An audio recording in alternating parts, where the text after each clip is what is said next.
ये जानवर हैरत है कि जानवर इंसान की जबान बोल रहा है। तो भेड़िए ने कहा तुझे इस बात पे हैरत है कि मैं इंसान की जबान बोल रहा हूं, और मुझे इस बात पे हैरत है कि जंगल के सारे जंगली जानवर आमना के लाल पे ईमान ला चुके हैं, तुम इंसान हो के उनसे अभी दूर हो। तो उसने छोड़ी बकरी अकरी वाले सब खा ले, कोई मसला नहीं। हुजूर की बारगाह में चला गया और जाके बोला है नबी, है अल्लाह के रसूल, मुझे कलमा पढ़ाएं। फरमाया क्यों? का मैंने भेड़िए का वाकया पूरा। हुजूर ने फरमाया मेरे सहाबा जब आए तो उनको भी बताना। जल्दी बोलो, मेरे सहाबा को भी बताना कि वो जिसको अपना नबी मानते हैं उसे जंगल के जानवर भी मानते हैं। तो आप तो माशाल्लाह ना तो कोई भेड़िया है आप में से, ना कोई ऐसा मामला है, आपको तो बोल ही देना चाहिए ना जरा, सुभान अल्लाह। भाई भेड़िए को हैरत हो रही है इस बात पर कि वो ईमान नहीं लाया, और मुझे इस बात पे हैरत हो रही है कि आप सारी बातें सुन के भी खामोश हैं। आपको जरा एक मर्तबा दोनों हाथ उठा के कहना चाहिए या रसूल अल्लाह। माशाल्लाह बैठे आराम से। आप देख रहे हैं कि हमारे शायर इस्लाम हिंदुस्तान, पिछले बार भी माशाल्लाह हमारे यहाँ जो इस महफिल में शायर आए थे वो भी बड़े हिंदुस्तान के मशहूर थे। ये मशहूर भी हैं माशाल्लाह और मकबूल भी हैं और आशिक़ रसूल हैं। आप इनको ही सुनेंगे। मैं तो आपके घर का हूँ, मगर हाँ ये बात अलग है कि मैं घर पे भी बड़ा कमाता हूँ, ये बात एक अलग सी है। मगर आपके घर का हूँ, एक साल में आप मुझे एक बार सुनने के लिए अल्हम्दुलिल्लाह बैठते हैं, आपकी बड़ी मेहरबानी है। ये हमारे इमरान रज़ा बरकाती साहब हैं, बड़ी अच्छी निज़ामत करते हैं, अल्लाह इनको और बरकत अता फरमाए। जितने ये उलमा हैं अल्लाह सबको खूब तरक्कियाँ अता करे। इन उलमा को पहचानो, इनकी खिदमत किया करो। अगर बुलंद मर्तबे चाहते हो तो उलमा के खादिम बन जाओ, अल्लाह आपको बरकतें अता करेगा माशाल्लाह। तो मैं ये अर्ज़ कर रहा था कि ये हमारे हाजी नौशे साहब अल्लाह ताला उनकी मग़फ़िरत फरमाए, उनके ये हर साल एक सालाना जलसा अल्लाह की तौफीक से होता है। उनके बच्चे नहीं कराते हैं, अल्लाह तौफीक देता है। ऐसे नेक काम में कभी ये ना कहो मैं करता हूँ, वरना छिन जाएगी तौफीक। ये कहो रब चाहता है तो मैं ये कर लेता हूँ। एक बार मूसा अलैहिस्सलाम से अल्लाह ने फरमाया कि तेरी सबसे ज्यादा दोस्ती किसके साथ है, हालांकि अल्लाह सब जानता है। तो उसने मूसा अलैहिस्सलाम ने अर्ज़ की मालिक वो एक दर्जी से मेरा बचपन से दोस्ताना है, कपड़े सीता है वो, उससे सुई से सीते हैं। तो अल्लाह ने फरमाया तू उससे कुछ मांगेगा तो दे देगा? कहा रब दे तो देगा। कहा तो फिर ऐसा कर उससे एक सुई ले आ। तो जाके, अब ये सुई की हिकमत ये थी कि मना भी नहीं कर सकता, तो सुई नहीं मेरे पास। जाके बोला मूसा सुई है? मूसा अलैहिस्सलाम उससे जाके बोले यार तेरी मेरी बड़ी दोस्ती है, एक सुई की जरा जरूरत है, दे देगा? कहा नहीं दूंगा। कहा यार सुई की तो बात है, मैं थोड़ी देर में लाके दे दूंगा। कहा नहीं मैंने नहीं देनी है। वापस चले गए मूसा। अल्लाह ने फरमाया मिली? कहा रब नहीं मिली। फिर कहा कि जा फिर से ट्राई कर, एक बार और सही कर। जाके गए, कोशिश की, बोले यार पुरानी दोस्ती है, एक सुई की तो बात है। कहा मूसा इतने परेशान क्यों होते? लो पूरा डब्बा सामने कर दिया, जितनी चाहे उतनी सुइयां ले लो। एक सही उठा के गए, अल्लाह ने फरमाया मिल गई। कर मिल तो गई मगर बात समझ नहीं आई, वो पहले भी मेरा दोस्त था, वो बाद में मेरा दोस्त था, दरमियान में कोई झगड़ा भी कोई नहीं हुआ, मगर पहले साफ इनकार, इसके बाद डब्बा सामने, समझ नहीं आई। अल्लाह ने फरमाया ज्यादा दिमाग ना लगाओ मूसा, बात यह है उसके दिल में पहले ना देने वाली बात भी मैंने डाली थी और बाद में देने वाली बात भी मैंने डाली है। आप जब चलते हैं ना तो चलते चलते जो आप मुड़ जाते हैं, अल्लाह फरमाता है मैंने इंसानों को माथे के जरिए पकड़ रखा है, ये ओ ही करता है ना। ऐसा ना कहा करो कि हमारा ये यकीन नहीं है कि दवाओं में शिफा है, नहीं नहीं, हमारा यकीन है शाफी अल्लाह है। तो ऐसे ही आप यहां आए नहीं हो, आपको अल्लाह ने तौफीक दी है, वरना कोई सैसपुर बिलानी में आप ही थोड़ी रहते हो, कितने लोग रहते हैं। तो ये आए हो तो इस पे शुक्र अदा करो अल्लाह ताला। बैठे, बड़ी मेहरबानी आपकी, बैठे। तो मैं अर्ज कर रहा था कि देखो भाई कैमरे वाले लोग जो है ना, ये भी सुभान अल्लाह बोला करें, ताकि लगे कि ये कैमरे वाले भी हैं और मुसलमान भी हैं। भाई ऐसा तो नहीं होना चाहिए ना कि कैमरे वाले बेचारे अब सवाब से महरूम हो जाएं, है ना। हमारी तरफ के माशाल्लाह ये जितने भी कैमरे वाले हैं ठीक है, ये फितना नहीं करते हैं, कोई ख़राब बात नहीं करते, अल्लाह ताला इनको खुशियाँ दे, बरकत अता फरमाए। मगर एक शिकायत तो इनसे रहती है कि कैमरा संभालने के बाद फिर दीन भी तो संभालना चाहिए ना। तो फिर ये भी कहना चाहिए कि जब कोई बात अच्छी लगे तो सुभान अल्लाह कह देना चाहिए। मेरा दिल कर रहा है 2-3 शेर पढ़ने का, अगर इजाजत दें तो पढ़ दें। मैं इनके साथ पढ़ूंगा वो जो बात हुई है। मैं अर्ज कर रहा था कि ये हो सकता है कि मेरी जिंदगी की ये आखिरी तकरीर हो रही हो शुरू, बस यहां से आपने कोई सुभान अल्लाह तबीयत हो तो कहना है, ना खामोशी सुनना है बस थोड़ी देर। जिंदगी में ये मेरी आखिरी जिंदगी की तकरीर हो सकती है, और आप कह दें अगर हो सकती है तो मुझे इससे डर नहीं लगता है। मैं तो अपने घर में भी मौत की बातें करता हूं। मौत का जिक्र करो, हजरत सुफियानी सौरी फरमाते हैं, सुफियान सौरी ताबई मुहद्दिस बुजुर्ग बड़े हैं, फरमाते हैं जो कब्र को भूल जाएगा, जो कब्र को याद करेगा, उसकी कब्र जन्नत के बागों में से एक बाग बनेगी, और जो कब्र को भूल जाएगा उसकी जहन्नम के गढ़ों में से एक गढ़ा। मौला अली फरमाते हैं अगर तुम मौत को याद करोगे फिर भी आएगी, और याद नहीं करोगे, फरमाते हैं अगर याद करोगे तो आसानी से आएगी, भूल जाओगे तो जलील होके मरोगे। फिर दोहरा रहा हूं, मौत को याद करोगे तो आसानी से आएगी जी, और भूल जाओगे तो जिल्लत की मौत मरेगा।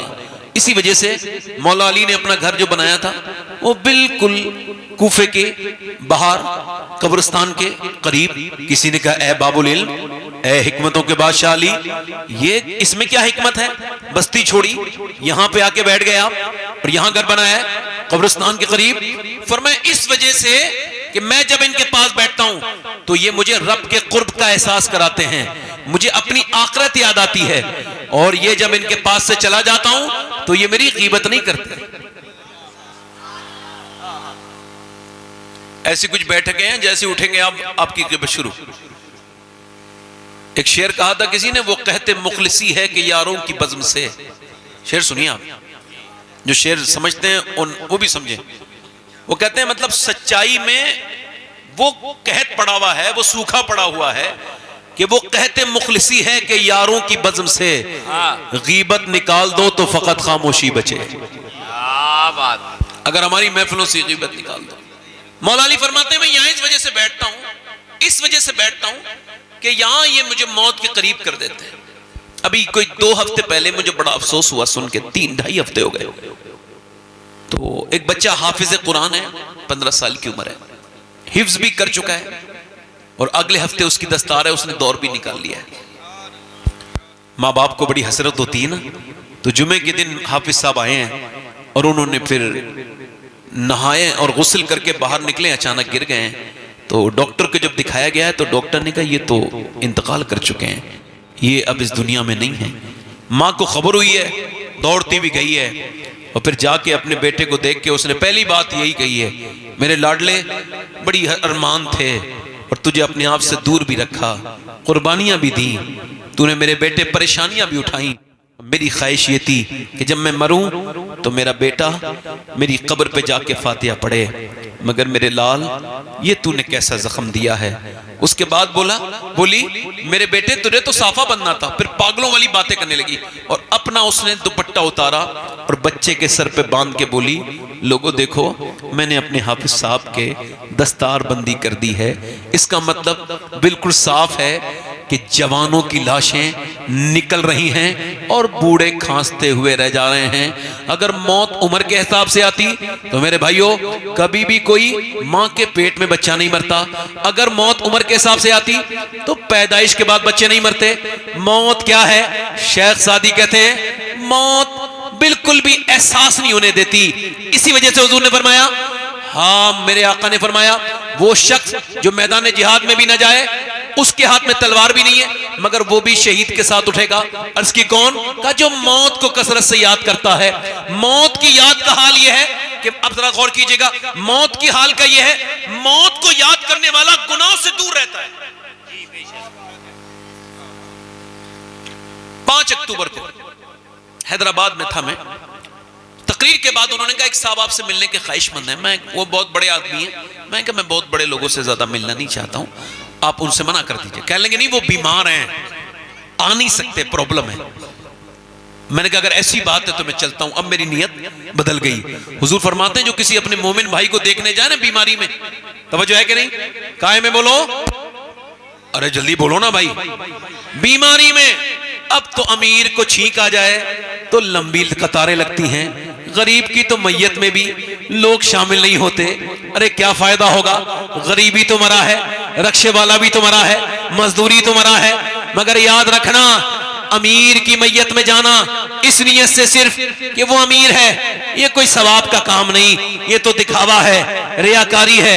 खुदा की कसम मेरे नबी फरमाते जब मेरा कोई उम्मती बीमार हो जाए और दूसरा उम्मती उसे देखने के लिए जाए और उसकी सिर्फ एक ही नियत हो कि अल्लाह मुझसे राजी हो जाए, फरमाते जब तक वापस नहीं आता 70,000 फरिश्ते उसके लिए दुआएं मगफिरत करते रहते हैं। 70,000 फरिश्ते, अल्लाह के फरिश्ते, मासूम फरिश्ते। जिंदाबाद जिंदाबाद, बहुत अच्छा बहुत अच्छा, जिंदाबाद जिंदाबाद। देखने के लिए मैं उनके घर गया ना, तो आपको बताऊं कोई 15 या 16 करोड़ का उसका अपना बंगला होगा। ये बात सिर्फ जो बता रहा हूं, जरा आपका दिल इससे हट जाए दुनियादारी से। हाँ, मैं अंदर गया तो मर्सिडीज और BMW और जैगुआर कई किस्म की गाड़ियां खड़ी थी। मैं जब और अंदर गया तो वो हॉल में आया आदमी, उसका नाम भी मुझे याद है। उसने जरा हाथ थोड़ा सा आगे बढ़ाना चाहा, मैंने तो उसने हाथ पीछे खींच लिया। सिर्फ मैंने उसको सलाम किया। मैंने कहा भाई क्या हाल है? यहां पर कोई रुई लगी थी, यहां पर रुई लगी थी, और वो ऐसे करके उसको पकड़े बैठा।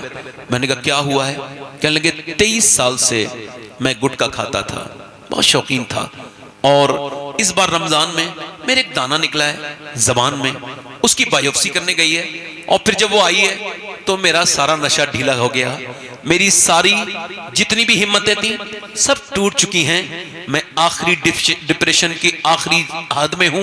वो कहता है मुझे डॉक्टर ने कहा कि तुम 2 महीने के बाद दुनिया से चले जाओगे और तुमको कैंसर है।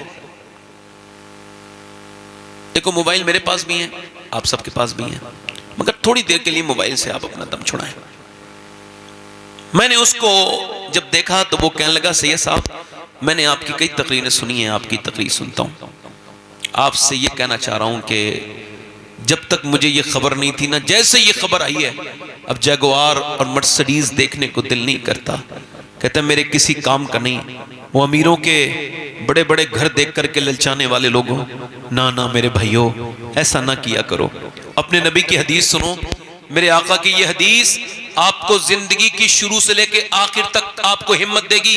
ये हदीस याद रख लेना, इसको सिर्फ तकरीर ना समझना। जब देखो तो अल्लाह के रसूल फरमाते हैं जिसके पास एक वक्त का खाना मौजूद है, जल्दी बोलो कितने वक्त का? सिर्फ एक वक्त का। और फरमाते हैं जिसको अल्लाह ने सेहत भी अता की है वो मालदार है, उसको शुक्र अदा करना चाहिए। सुभान अल्लाह सुभान अल्लाह। वो कहने लगा सैयद साहब मैंने पहले भी नमाजें पढ़ी थी, मगर अब अपने बच्चों को देखता हूं तो बच्चे जीते जी यतीम नजर आते हैं, और अपनी बीबी को देखता हूं वो मुझे बेवा नजर आती है। अल्लाह अकबर। कहता है नमाजें तो पहले भी पढ़ी थी, मगर पहले की नमाजें मेरी इस नमाज का मुकाबला नहीं कर सकती हैं। कहते हैं मैं जब सजदे में जाता हूं तो खूब रोता हूं, और क्या सोचता हूं मालूम है? मैं कहता हूं मालिक कोई 2 महीने के बाद ऊपर से तख्ते रख के ऊपर से मिट्टी डाल के सब वापस हो जाएंगे। मालिक मुझे माफ कर देना, जब तूने अपने इस बदकार गुनहगार इंसान पे इतना करम किया है कि मैं अटैक से नहीं मरा और मैं एक्सीडेंट से भी नहीं मरा, मुझे तूने ऐसा करम किया है कि 2 महीने पहले तूने बता दिया है, तो मेरे मालिक अब मुझे माफ भी कर दे। कहते हैं जो कैंसर वाली नमाजें हैं वो बड़े दिल लगता है उन नमाजों में। मेरे भाइयों कभी आपने इसको सोचा है? आपने और मैंने दुनिया की सारी लोगों को देखा, फलां के पास बड़ी दौलत है, फलां के पास ये है, फलां के पास। आपको बताऊं सिकंदर कितना बड़ा इंसान है, पूरी दुनिया को फतेह करने वाला इंसान है। 30 साल की उम्र में गोल्डन मैन, पूरी दुनिया में लोग कहते हैं बड़ा लकी इंसान है। कौन? सिकंदर। मगर कहा था काफी मुरादाबादी ने कि फैतुल्लाह काफी ने, कोई गुल बाकी रहेगा ना चमन रह जाएगा, पर रसूलुल्लाह का दीन हसन रह जाएगा। और सुनो मेरे भाइयों मेरे दोस्तों, ये कौन है? मेरी तरफ तवज्जो करो, ये सिकंदर है, इसने पूरी दुनिया को फतह किया है 30 साल की उम्र में। क्या बात है। लोग कहते हैं लक्की इंसान है। जिंदाबाद जिंदाबाद। कौन है बोलो, इधर देखो, मेरी तरफ तवज्जो करें आप, बैठ जाएं आराम से। लक्की इंसान है, 30 साल की उम्र में किसी ने उसके एक तीर मार दिया। अब देखो उसका घमंड, तीर जब मारा ना, उसने अपने फौजियों से कहा पूरी दुनिया के फाते के किसने तीर मारा, जाओ जितनी भी चमकती हुई आंखें हैं सबको कत्ल कर दो। जितने उस इलाके के लोग थे सबको कत्ल कर दिया गया। ये इस वक्त जहां मुल्तान है, एक भी इंसान नहीं छोड़ा, ना औरत ना मर्द। उसने कहा क्या हुआ, कहा हुजूर सब मार दिए, कोई नहीं बचा। कहा बिल्ली की भी तो आंखें चमकती हैं, कुत्ते की भी तो चमकती हैं, ऐसा करो बिल्लियों को भी मार दो, कुत्तों को भी मार दो। एक जरा सा तीर लगा, इतना घमंडी। मगर जब उसकी मौत आई ना, ये निमोनिया जिसको आप कहते हैं ना, ये निमोनिया 2 गोलियों में ठीक हो जाएगा, 3 गोलियों में ठीक हो जाएगा। नहीं, उसने पैर रगड़ने शुरू कर दिए।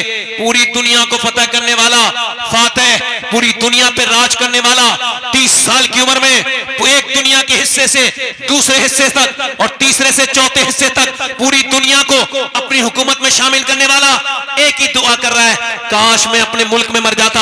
ये नहीं कह रहा मैं मर जाऊं, काश मैं अपने मुल्क में मर जाता।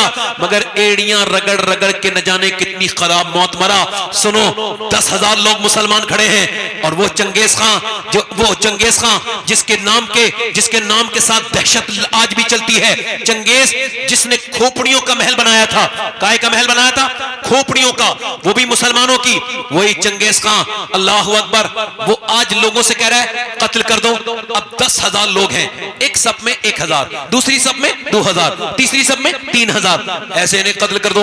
1,000 कत्ल कर दिया गया।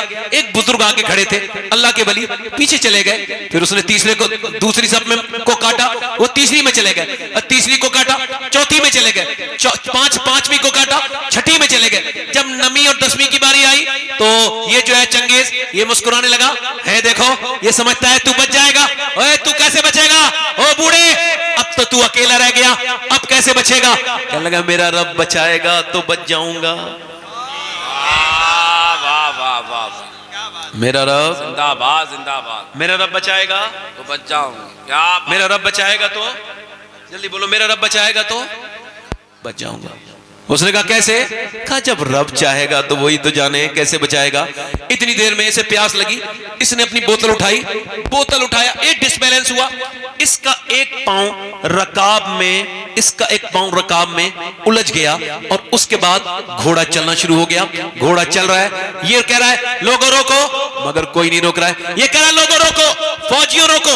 उधर देखो पूरी दुनिया में दहशत बपा कर रहा है, मगर घोड़ा रुका किसी से नहीं। घोड़े ने जब तक इसके दिमाग का कीमा ना बना दिया, इतना ना घसीटा कि जिसकी बोटियां नीचे को गिरने लगी, इसके खून से वो पूरा इलाका वो पूरे जंगल जब तक जो है भर ना गया, और ये बिल्कुल इसका चेहरा बिल्कुल रबड़ की तरह नहीं हो गया। घोड़े ने तब तक इसको रोका नहीं। उसके बाद वो जो इसके फौजी थे उसी बुजुर्ग के पास जाके बोले भाई तू कौन है। कहने लगा मैं मुस्तफा का गुलाम हूं। कहा जब तेरे अंदर इतनी पावर है तो आमना के लाल के अंदर कितनी पावर होगी। तू ऐसा कर, हमें कलमा पढ़ा के मुसलमान कर दे। मेरे भाइयों, मेरे दोस्तों, ना कोई बादशाह बचा है, ना कोई अमीर बचा है, ना कोई फकीर बचा है, ना किसी अमीर को ये मौत छोड़ेगी। ये क्या तुमने देखना शुरू कर दिया। ये ना देखो, बड़े बड़े महल ना देखो, अगर देखना है तो वो धसी हुई कब्रें देखो, बोसीदा कपड़े देखो। अगर तुमको देखना है, इबरत हासिल करनी है तो दुनिया के धोखे में ना आओ। बादशाहों के कपड़े ना देखो, फकीरों के फटे हुए कपड़े देखो, उनके कफन देखो। अतलसो कम खाब की पोशाक पर नाजा ना हो, इस तने पे जान पर खाकी कफन रह जाएगा। दुनिया जब ये देखने चाहती है कि अमीरों की लाशें कहां हैं, तो अमीरों के तुमको मस्कर नहीं मिलेंगे, ना तुमको सिकंदर की खबर ढूंढने पर मिलेगी, ना चंगेज खान तुमको मिलेगा, ना आपको कोई बड़ा अकबर और बाबर की खबरें तुमको मिल सकती है। वो दुनियादार जो थे वो मिट गए और उन्हें जमाने ने मिटा दिया। बल्कि मिटाया नहीं, बल्कि उनकी खोपड़ियां ऐसी भयानक बन गई और उनकी खोपड़ियों से सारी खालें खींचती गई। वक्त ने उनको नंगा कर दिया, उनको जलील कर दिया। बादशाहों की जिल्लत दुनिया ने देखी, अमीरों की जिल्लत दुनिया ने देखी। कहा गया वो फिरौन जो कहता था मैं रब हूं, आज वो जलील होकर खत्म हो गया। दुनिया का ना कोई फिरौन बचा है, ना कोई बचेगा। बचेगा कौन? बचेगा वो जो आमना के लाल से वफादारी करेगा, बचेगा वो जो रसूल जी वकार से वफादारी करेगा, और वो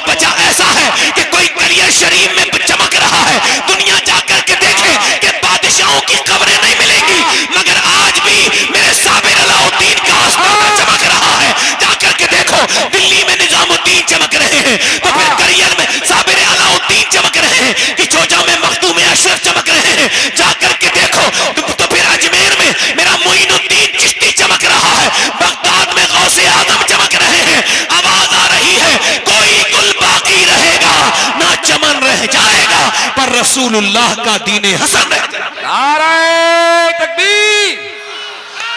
वाह वाह वाह वाह मियां जिंदाबाद जिंदाबाद जिंदाबाद मियां जिंदाबाद। तुमको जरा सी इको कम करे थोड़ा सा, जरा सी तुमको तकलीफ हुई है, तुमने इसके सामने रोना शुरू किया, तुमने इसके सामने, तुमने अपनी इज्जत खत्म करवा ली। वाह वाह वाह वाह मियां जिंदाबाद। इसके सामने रोए हो। हाँ सुनो मेरे दोस्तों, मेरे भाइयों, पूरी कायनात में इधर देखो जितने गम मेरे नबी ने सहे, अब हमें क्या फर्क पड़ता है भाई, हमारे घर से तो कुछ नहीं हुआ है अभी। हाँ जब हो जाएगा तो फर्क पड़ेगा।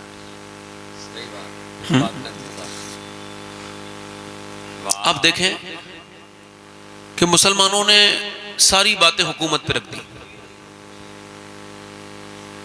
अभी कोई पाबंदी लगी है मस्जिद में नमाज पढ़ने में? बताएं। अच्छा ये कौन सी सरकार ने लिख के दिया है कि जब तुम शादी करो तो तुम्हारी औरतें बेपर्दा बिल्कुल फाहिशाओं की तरह मेकअप करके बाहर जाएं, बगैर मेकअप के शादी नहीं होने देंगे? ये कौन सी सरकार ने कहा है? बताओ ना भाई।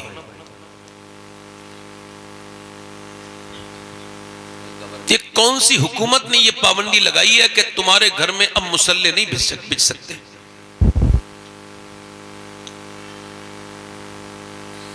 कौन सी हुकूमत ये कह रही है कि तुमने कुरान नहीं पढ़ना है? समझ रहे? कौन सी हुकूमत है ऐसी?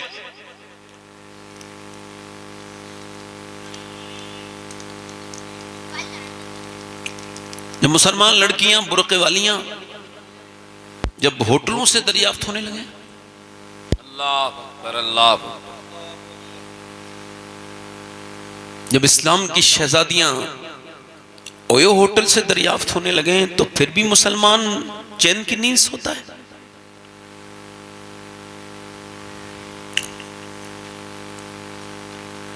छोटी छोटी बच्चियां जब घरों में थिरकने लगे, गाने गाने लगे, डीजे बजाने लगे, आप सबसे पूछ रहा हूं मेरे भाइयों, फिर इसका क्या, आप इसका क्या समझते हैं? इसका अंजाम क्या होगा? बारह साल पहले मैंने एक साहब से कहा था, आपकी बहन जो है ना, ये जो शादी में आई है, ये जीन्स पहन रही है, इसकी उम्र 12-13 साल है, इसको समझाएं। कहने लगे आप अपना काम कीजिए, मेरे घर के मामलात में ना बोलिए।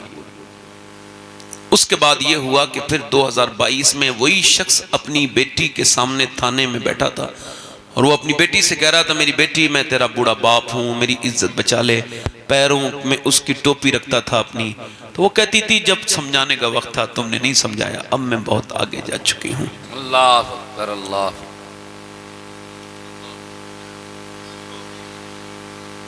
जब हम, अल्लाह ने हमको दिया है दौलत बतेरी, मगर फिर भी हम जब मालदार रिश्ता देखने लगे, हम एक दूसरे का खून पीने वाले लोग हैं, खून पी गए हम एक दूसरे का।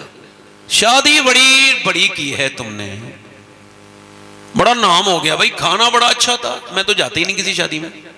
अल्लाह का शुक्र है, अल्लाह का फजल है, नहीं जाता मैं, इसमें शरीक नहीं हूं और इंशाअल्लाह होऊंगा भी नहीं। कुछ बातें ऐसी हैं जो मैं आज मिंबर पे आपको बता रहा हूं, जो मेरे दिल को बहुत तकलीफ देती है, कि जब तेरे घर की शादी के चंद लुक़्मे खाने बाप आया था, उसकी बेटी भी आई थी, तो बेटी ने 2-3 लुक़्मे खाए मगर उसको वो हजम नहीं हुए।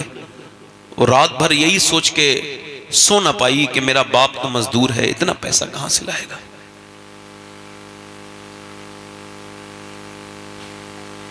आपने निकाह को इतना मुश्किल कर दिया कि एक शादी के लिए आपको लाखों रुपए की जरूरत है।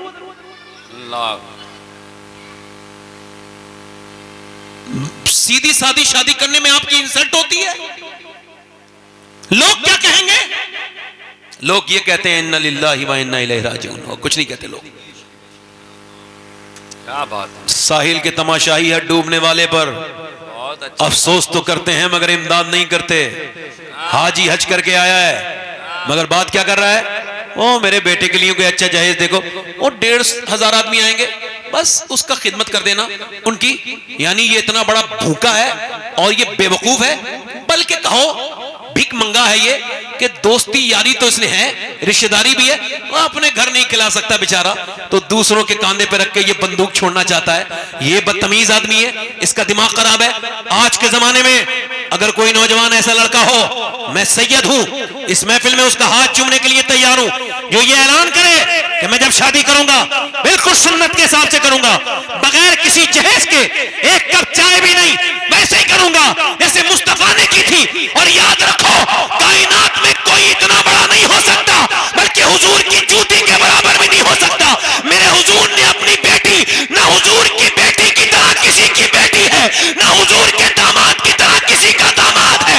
बेटी फातिमा है जो जन्नती औरतों की सरदार है, अली दामाद है जो सारे वलियों का सरदार है। मगर शादी मस्जिद में की जा रही है और दुनिया को बताया जा रहा है कि इंसान बड़ा खर्चा करने से नहीं होता, इंसान बड़ा अल्लाह को राजी करने से होता है। क्या बात है, नारे तकबीर, नारे रिसालत, फैजान औलिया इकराम, हजरत अल्लामा सैयद शबाहत मियां साहब किबला, सुभान अल्लाह, सुभान अल्लाह, सुभान अल्लाह, सुभान।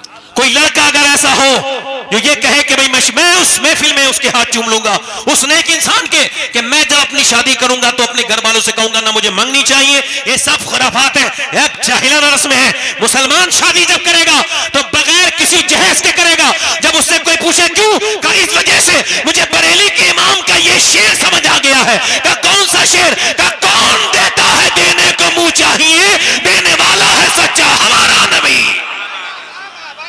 पीछे वाले जरा जोर से बोलो, देने वाला है सच्चा, जल्दी बोलो, देने वाला है सच्चा। इसी वजह से कार तो मिल गई जहेज में, मगर बेचारे पेट्रोल नहीं डलवा पा रहे। और मदीने वाले जब अता करते हैं तो कार भी देते हैं और पेट्रोल भी देते हैं। वाह वाह वाह वाह वाह वाह, बेचारे बेच लेते हैं या फिर कहीं भूस के कोटे के बराबर में खड़ी रहती है। हैसियत नहीं थी ना, ले ली जिद करके, औकात से बाहर की चीज है ना। ये जिहालत है, बेवकूफी है, बदतमीजी है। मगर मेरे भाइयों, आपको इसकी तकलीफ नहीं होती कि मुसलमानों के साथ, मगर आपको बता रहा हूं, जब कोई दिक्कत हो, जब कोई परेशानी हो, क्योंकि मुझे ज्यादा देर गुफ्तगू नहीं करनी है, इस वजह से कह रहा हूं, जब कोई दिक्कत हो, जब कोई परेशानी हो, आज मैं आपको पूरी जिंदगी का निचोड़ खुल के दे रहा हूं। देखो, कोई अपना राज नहीं देता, मैं राज खोल के जा रहा हूं। दुनिया में इससे बेहतरीन कोई जगह नहीं है, इसमें इससे बेहतरीन सिलेंडर करने की कोई जगह नहीं है। ये जो लोग कहते हैं इसके सामने रोए, इसके सामने रोए, अपनी परेशानी बताओगे और परेशानी बढ़ेगी। मौला अली फरमाते हैं सबके सामने रोगे, फरमाते हैं तो रब के सामने नहीं रोगे, और रब के सामने रोगे तो सबके सामने नहीं रोगे। हुजूर की सुन्नत है।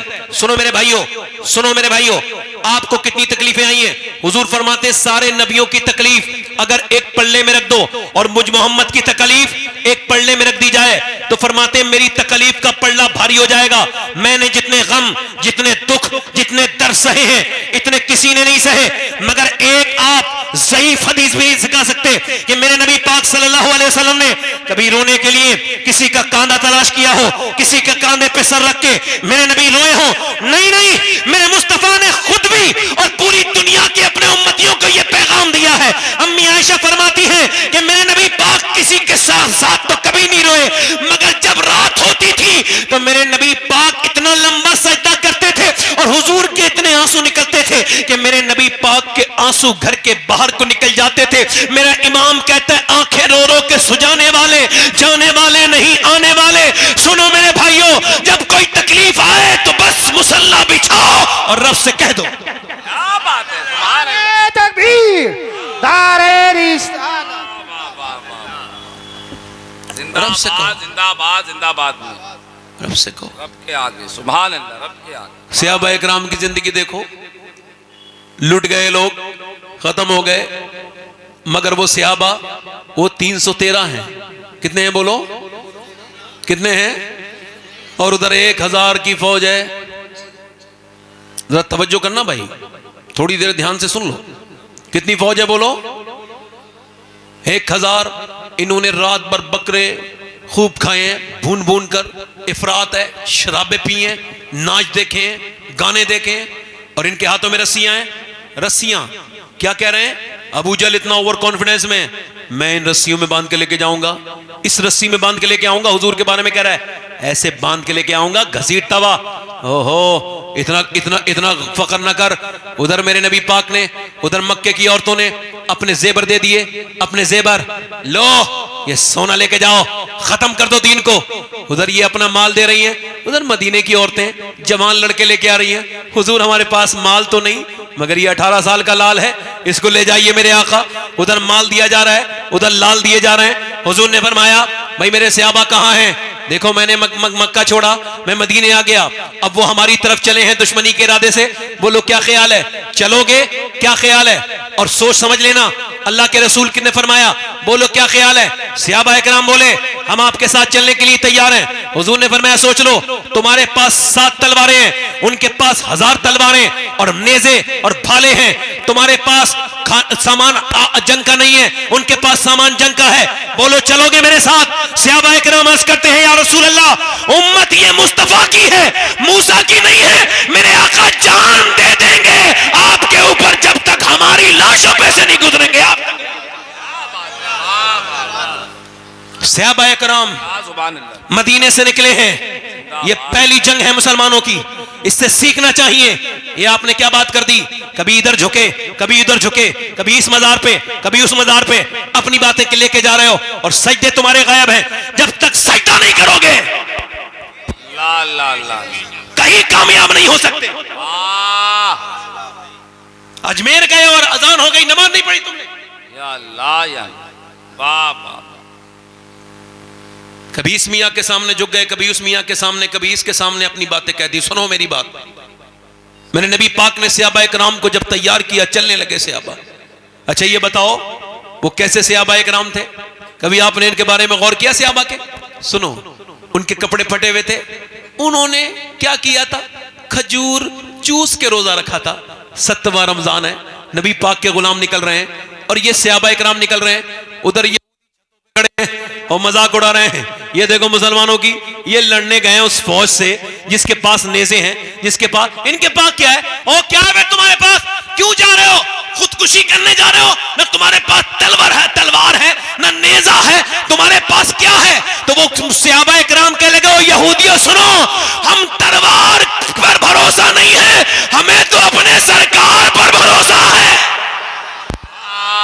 वाह वाह वाह वाह, जिंदाबाद। अरे क्या बात है मियां, सुभान अल्लाह सुभान अल्लाह, वाह। और सुनो, बस इसी बात को बयान करके मैं अपनी तकरीर को आखिर तक लेके जाऊंगा, मगर थोड़ी देर थोड़ा ध्यान दें। हुजूर गए, आपको मालूम है मैं क्या कह रहा था आपसे, एक मुसलमान की इज्जत क्या है ये आपको तो नहीं खबर ना, एक ईमान क्या है।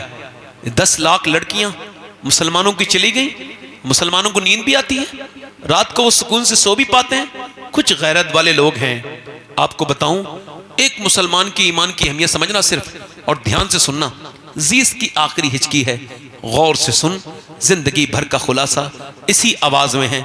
ज़ैद बिन हारिसा कहते हैं कि वो जब इस हदीस को बयान करते थे हुजूर के मुंह बेले बेटे, तो उस दिन हजरत ज़ैद बिन हारिसा तो वो रोते थे।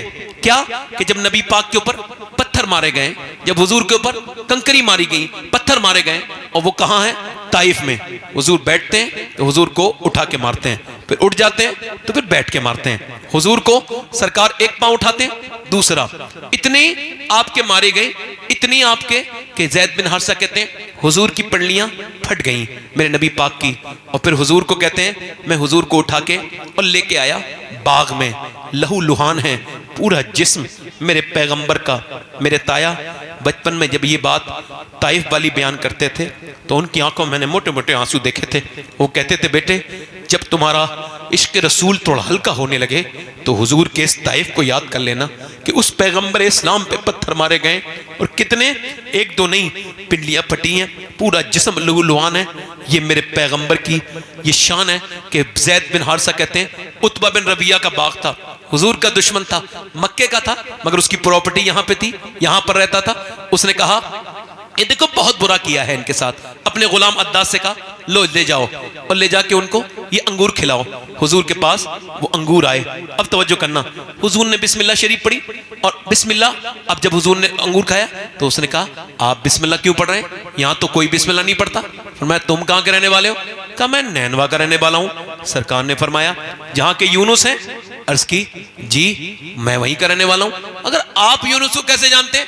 सरकार ने फरमाया वो भी अल्लाह के नबी थे, मैं भी अल्लाह का नबी हूं। तो वो जो गुलाम था ना, वो आगे बढ़ के हुजूर के हाथ में हाथ देता है कि आप मुझे कलमा पढ़ा दें, मैं कलमा पढ़ने के लिए तैयार हूं।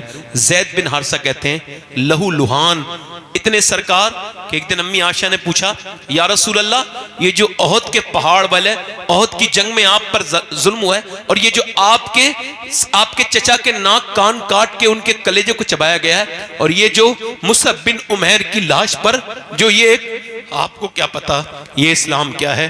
मुसअब बिन उमैर आपको पता है सबसे पहले ये हिजरत करने वाले मक्के से मदीने की पहला मुहाजिर, ये ऐसा कपड़ा पहनता था, इसकी माँ एक बार पहनने देती थी फिर दूसरी बार नहीं, मगर जब जंगे ओहद में गए ना तलवार लेके तो सिर्फ तहमत बंधा है, इनके पास कमीज नहीं है, ये आगे गए और शहीद हो गए। अब अर्ज कर रहे हैं सहाबा हुजूर क्या करें, इसका सर ढकें या हम इनके पांव ढकें? अल्लाह के रसूल सल्लल्लाहु अलैहि वसल्लम के गुलामों, पैगंबर इस्लाम के दीवानों, सुनो।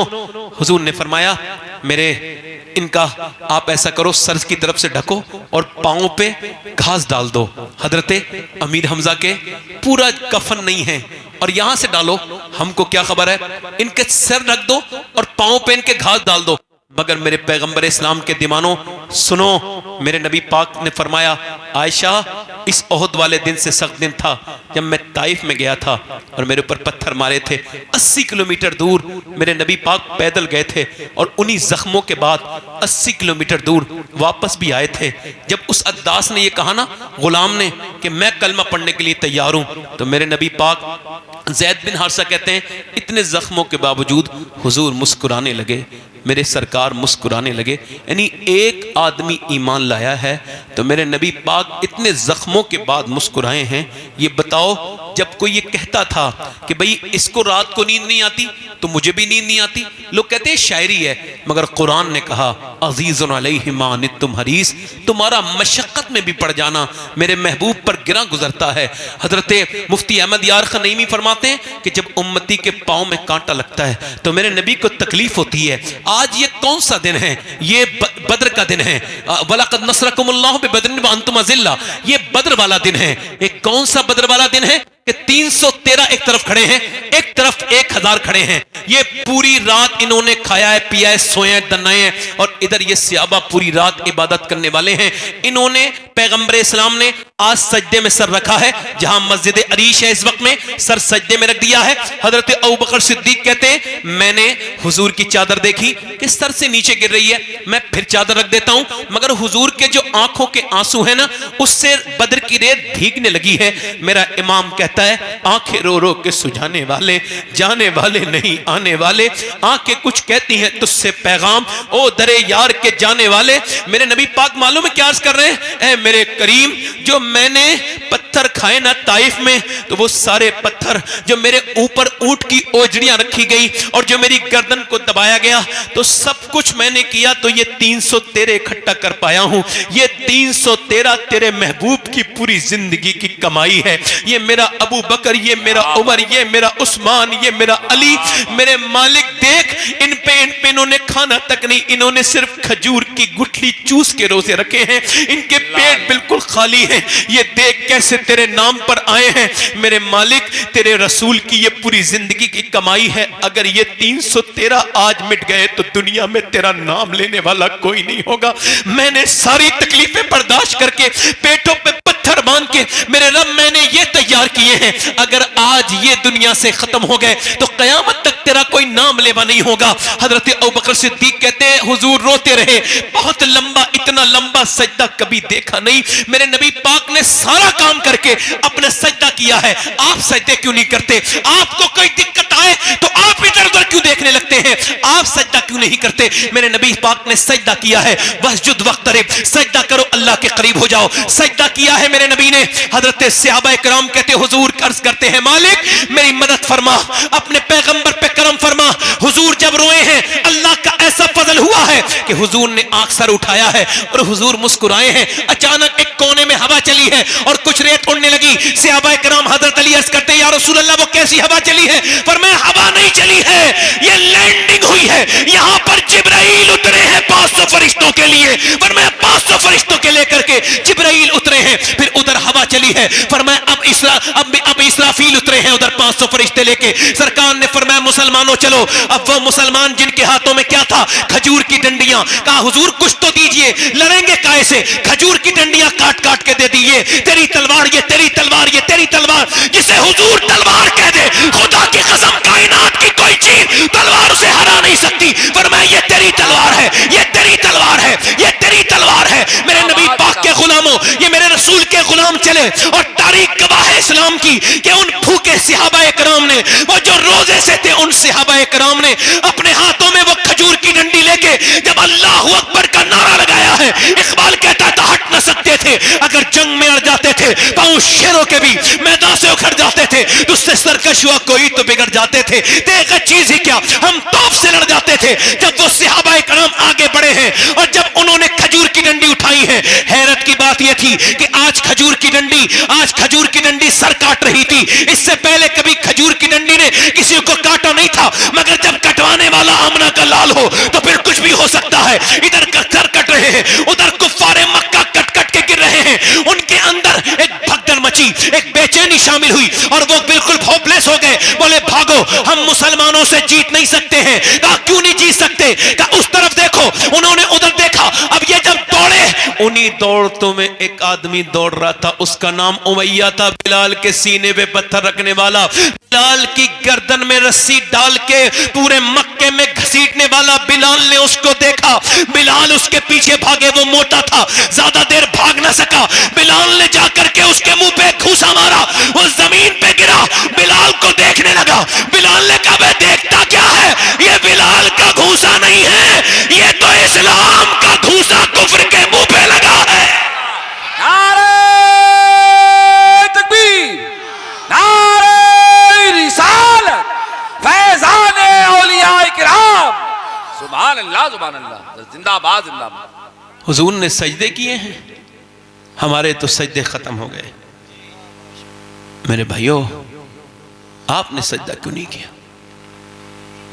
आप अल्लाह से क्यों नहीं कहते अपनी बातें? आजकल ये शराह बढ़ रही है कि मुसलमान में बल्कि कुछ हाफिज कुरान लोग भी खुदकुशी कर ले रहे हैं। जो रब को मानता हो और यकीन कामिल रखता हो उसकी रहमत पर, तो वो कभी ये काम नहीं कर सकता। एक शेर सुनिए आप मेरा, पहले ये बात सुन लीजिए। जब आपको लगे ना खुदकुशी के अलावा, मेरे ये पैगाम सब तक जाएगा, कोई खुदकुशी करने का प्रोग्राम बनाए हुए ना, बैठ बैठ बैठ बैठ जाओ। जब खुदकुशी का कोई प्रोग्राम बना लेना कि आप कोई सूरत ही नहीं है, डिप्रेशन का बहुत हाई लेवल है, कोई सूरत नजर नहीं आ रही, एक इलाज बता रहा हूं। जब लगे ना आप खुदकुशी अब कोई, तो उसे करनी तो है ही, उससे पहले मेरी एक बात सुन ले वो, और एक बार अगर मुसलमान है तो ट्राई कर ले एक बार, उसके बाद खुदकुशी उसकी मर्जी है, करे ना करे। इसको इस्लाम तो बहुत बुरा समझता है, इसको ये खुदकुशी बुरी चीज है, बहुत सख्त इस पे अजाब है, जैसे करेगा वैसी अजाब मिलेगा क़यामत तक। मगर अगर कोई सूरत ना मिले तो एक सूरत है कि बस खुदकुशी करने से पहले, बस अगर करनी तो है ही, तुझे करना तो जाना है, तो फिर सुन, बस एक बार वुजू कर ले और फिर 2 रकत नमाज पढ़ और सजदे में जाके फूट फूट के रोले और उससे कह दे मालिक दुनिया ने छोड़ दिया है, तू 70 माओं से ज्यादा मेहरबान है, मेरे करीम मुझे इस डिप्रेशन से तू निकाल सकता है, कोई सूरत नजर नहीं आ रही, अब मुझ पे करम कर दे। और इतना रोले, एक बार दिल से, दिल खोल के फूट फूट के जितना रोना है उस रब से। जब वो कहता है, बंदा जब एक बार कहता है मेरे रब, तो अल्लाह 70 बार कहता है हाँ मेरे बंदे। आपको मालूम है एक गाना गाने वाला आदमी है, जरा ध्यान से सुनना, गाना गाता है मदीने में, उसकी आवाज खराब हो गई तो जन्नतुल बकी में पेड़ के नीचे बैठा है और कह रहा है या अल्लाह जब तक आवाज अच्छी थी लोग खाने को देते थे, भूखा हूं मेरे मालिक, खाना नहीं खाया 3 दिन से, मैं बहुत भूख लगी है, मेरे रब मुझे खाना दे दे, खाना दे दे। हजरत उमर सो रहे थे, अल्लाह ने ख्वाब में उनको ये हातिफ गैब से आवाज आई, ए उमर जा, मेरा बंदा खाना मांग रहा है, उसे रोटी दे के आ। जा। उमर फारूक आदम उठे और जाकर के पहुंचे तो देखा जन्नतुल बकी में बैठा है। हज़रत उमर दौड़ते हुए गए, भागते हुए गए। उसने देखा उमर मुझे पकड़ने आ रहे हैं, भागने लगे। ओ उमर मुझे माफ कर दो, भागने लगे। हज़रत उमर कहा ठहर जा, ठहर जा, ठहर जा, मैं खुद नहीं आया हूं, जरा ठहर जा, मुझे भेजा गया है। कहा किसने भेजा है? कहा मेरे रब ने भेजा है और कहा है उमर जा, मेरा बंदा भूखा है, उससे वो खाना तलब कर रहा है, उसे खाना देखो। क्या मांगा है? खाना मांगा है।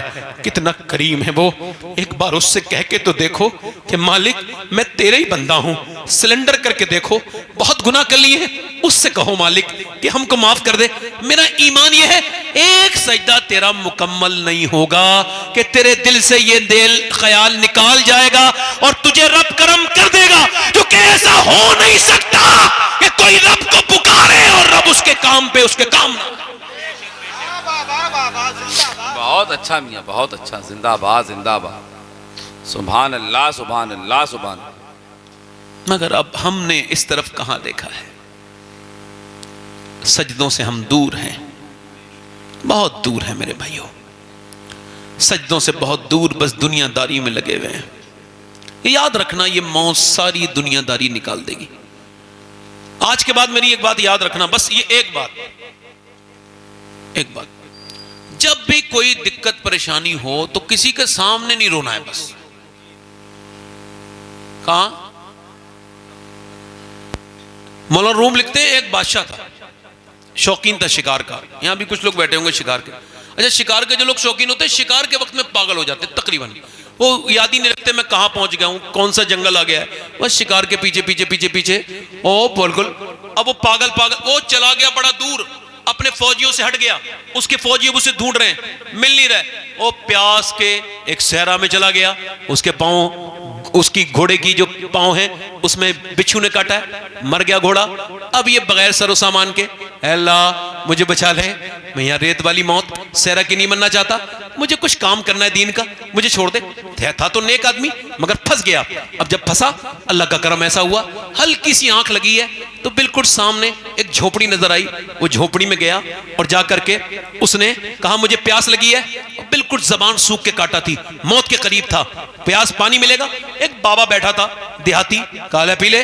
उसने 3 गिलास पानी एक साथ पिया और फिर मुतमईन होकर बोला मैं बादशाह हूं, यानी भूखा था पहले तो ये याद नहीं आया, बादशाह हूं। ठीक है, उसने बड़ी बेतवज्जो से कहा होगा बादशाह, कहा ये मेरी अंगूठी ले ले, कभी तुझे कोई काम आए तो ये अंगूठी लेके आ जाना, तुझे कोई रोकेगा नहीं, बिना रोके तुझे लोग मुझ तक पहुंचा देंगे। कहा ठीक है। अच्छा 2-3 साल के बाद कोई काम आया, उसने कहा अंगूठी बेचूं, सीधा सादी बात पहले सोची कि भाई अंगूठी बेच लूं, फिर क्या पता कितनी महंगी होगी, अंगूठी नहीं बेचता हूं, बल्कि मैं ये करता हूं भाई कि उसके पास चला जाता हूं। बादशाह के महल में पहुंच गया और महल में जाने के बाद बादशाह के उसने जाकर के आवाज दी और उसकी अंगूठी देखी, वीआईपी प्रोटेक्शन मिला, अंदर गया, एकदम बादशाह के मेन गेस्ट बन गया, चीफ गेस्ट बन गया एकदम। किसने उसको रोका? बगैर रोक टोक के अंदर कमरे में जाके देखा बादशाह सजदे में रो रहा है, ये करीब गया, वापस हो गया।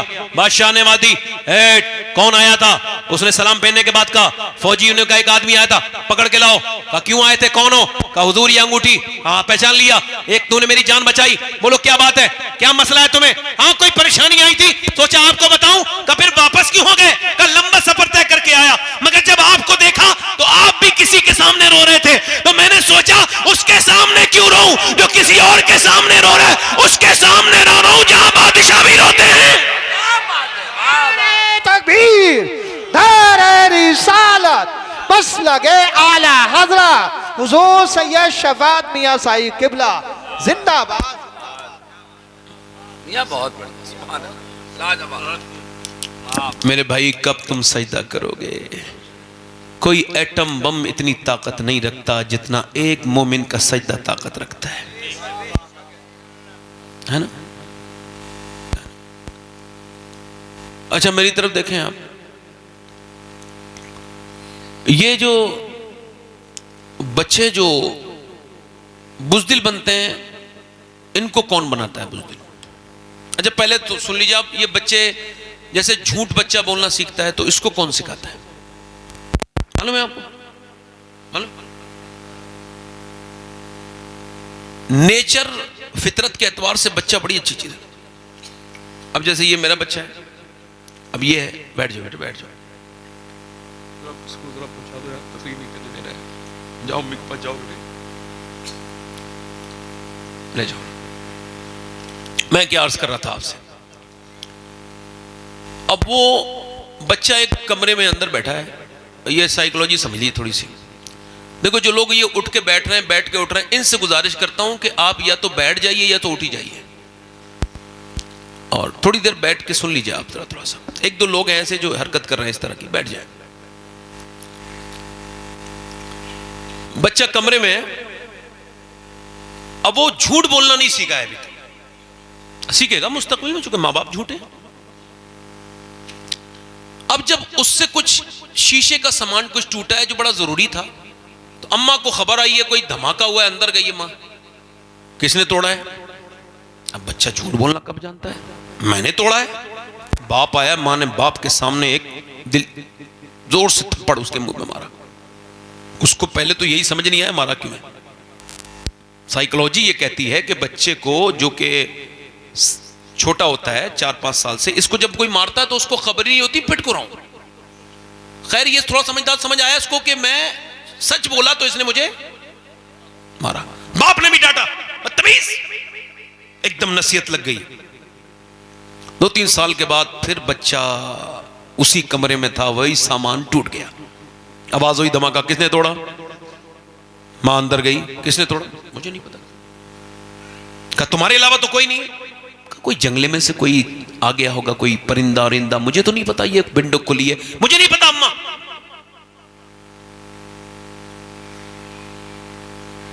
अब आप बताओ ये झूठ बोलना कहां से सीखा?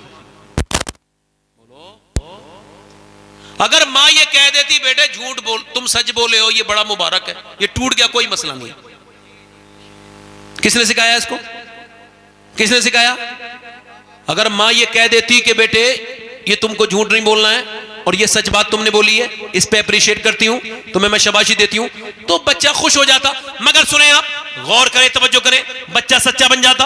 एक बच्चे से माँ ने कहा मेरे बेटे झूठ नहीं बोलना, वो बच्चा सफर करने जा रहा है, उसे डाकुओं ने पकड़ा है, तेरे पास कुछ है? उसने कहा मेरी सदरी के अंदर 40 अशरफियां रखी हुई हैं। अच्छा, डकैतों को लेके गए, डकैत उसको अपने सरदार के पास, हुजूर ये दावा कर रहा है इसकी सदरी में 40 अशरफियां हैं, वो भी सोने की। का चेक करो, चेक करा तो अंदर 40 अशरफियां। बादशाह उसने कहा, उसने डकैत ने, डाकू के सरदार ने, बेटा तुम सच क्यों बोले, झूठ बोल के बचा सकते थे। कहा मेरे लिए ये सोने की अशरफियां जरूरी नहीं है, अपनी मां का कहना मानना जरूरी है। मेरी मां ने मुझसे कहा था मेरे लाल चाहे हालात कुछ भी हो तुझे झूठ नहीं बोलना है। तुम्हारा नाम क्या है? कहा मेरा नाम अब्दुल कादिर जीलानी है। आगे बढ़ के बोला, जरा हाथ आगे बढ़ा, मुझे भी जरा तौबा करा दे। अरे जब अब्दुल कादिर की सच्चाई का ये आलम है तो फिर मदीने के मुस्तफा का आलम क्या होगा? वाह वाह वाह वाह, जिंदाबाद जिंदाबाद, सुभान अल्लाह सैयद साहब, जिंदाबाद जिंदाबाद, बहुत अच्छा। अल्लाह के रसूल का घर है, जरा जोर से तो बोलो सुभान अल्लाह। सुभान अल्लाह सुभान अल्लाह। हुजूर का घर है, हुजूर मेरे आका करीम की बेटी सैयदा खातून जन्नत के घर हुजूर जा रहे हैं। बेटियों के घर जाया करो, बहनों के घर भी जाया करो। क्या बात। अब तो ये शबे बारात आई थी तो लोगों ने स्टेटस लगाए थे, देखा था हमने। पहले तो लोग माफी मांगते थे फोन करके, अब फिर मैसेज करते थे, अब वो भी खत्म हो गया, फैशन आगे बढ़ गया। अब वो कहता है स्टेटस देखो और माफ कर दो। अगर तुम्हारी 100 बार अटके तो मेरा स्टेटस भी देखो, अब मुझे माफ कर दो।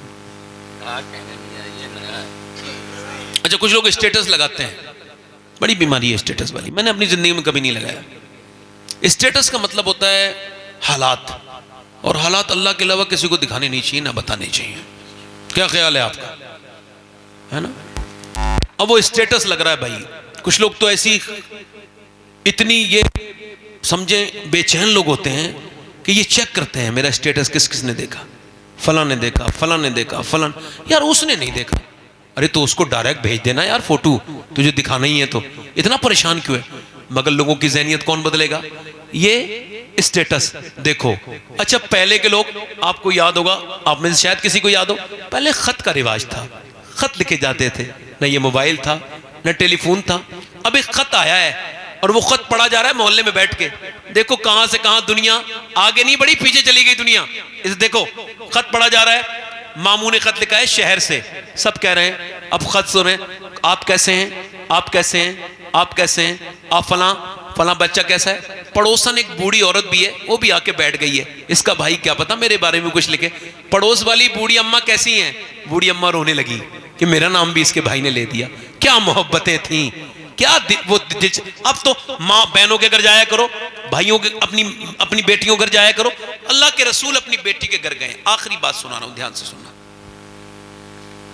हुजूर अपनी बेटी के घर आवाज दी, फातिमा के अंदर आ सकता हूं? आवाज आई, अब्बा अकेले हैं तो आ जाएं। तो हुजूर ने फरमाया मेरे साथ इमरान आए, उन्हें न लाएं। फातिमा उन्हें क्यों न लाऊं? अब्बा उन्हें न लाएं। फातिमा उन्हें क्यों न लाऊं? अब्बा उन्हें न लाएं। जब हुजूर ने कई बार पूछा तो अंदर से आवाज आई, अब्बा आपकी बेटी के पास उतने कपड़े नहीं है कि वो किसी दूसरे मर्द से पर्दा कर सके।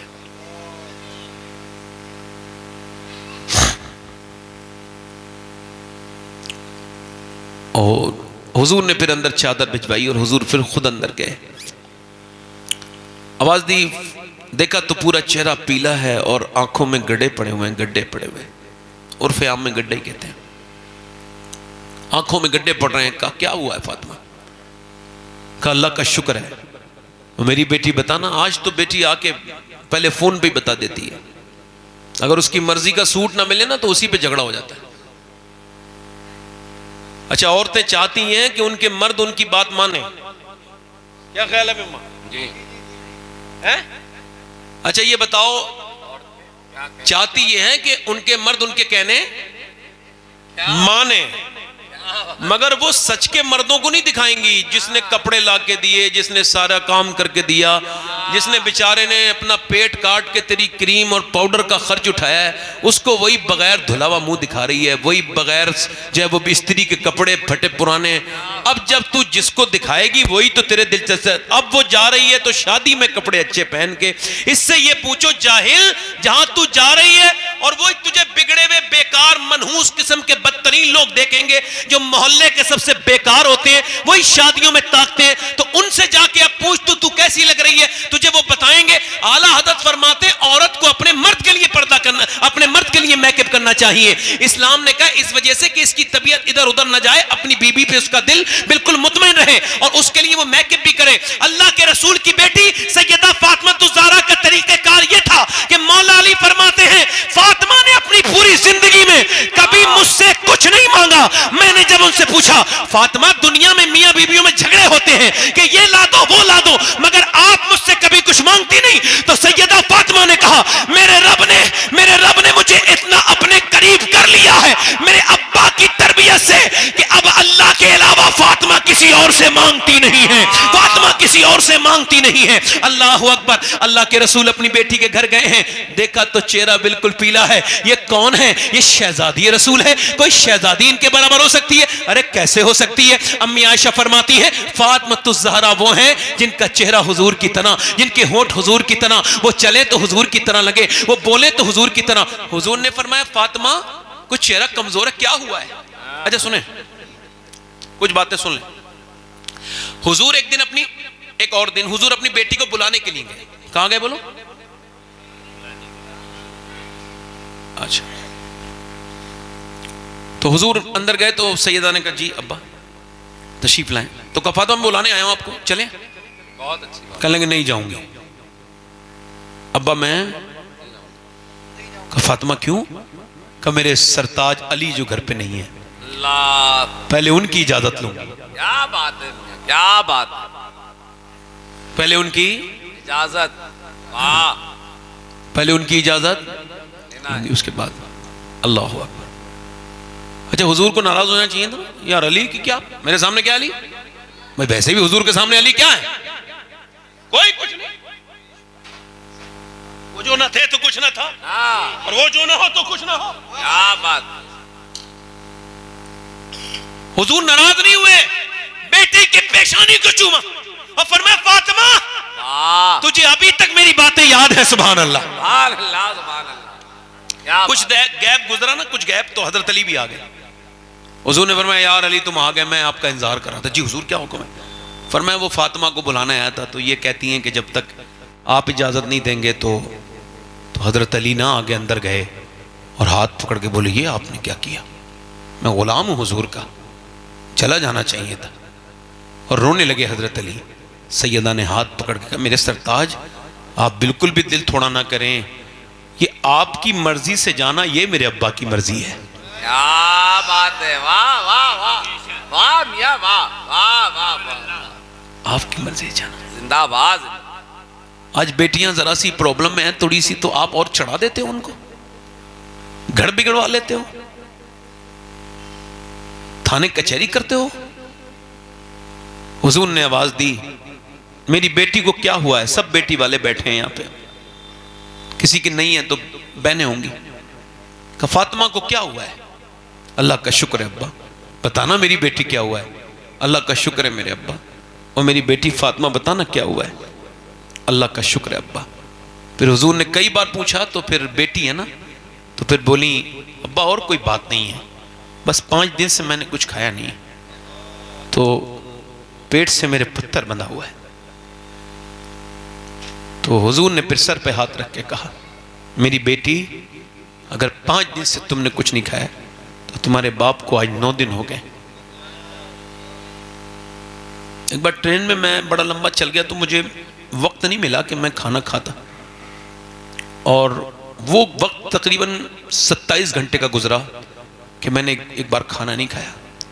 उसके बाद जब मैं स्टेज से पहुंचा तो एकदम स्टेज पे जाना पड़ा मुझे पानी और एक कप चाय पीने के बाद। उसके बाद फिर मैंने जब ये हदीस बयान की थी तब मुझे पता चला कि ये भूख क्या चीज़ होती है। पेट में हुजूर के 2 पत्थर बंधे हैं और अम्मा आयशा कहती हैं हुजूर कुछ दुआ कर रहे हैं ऐसे करके दोनों हाथ उठा के।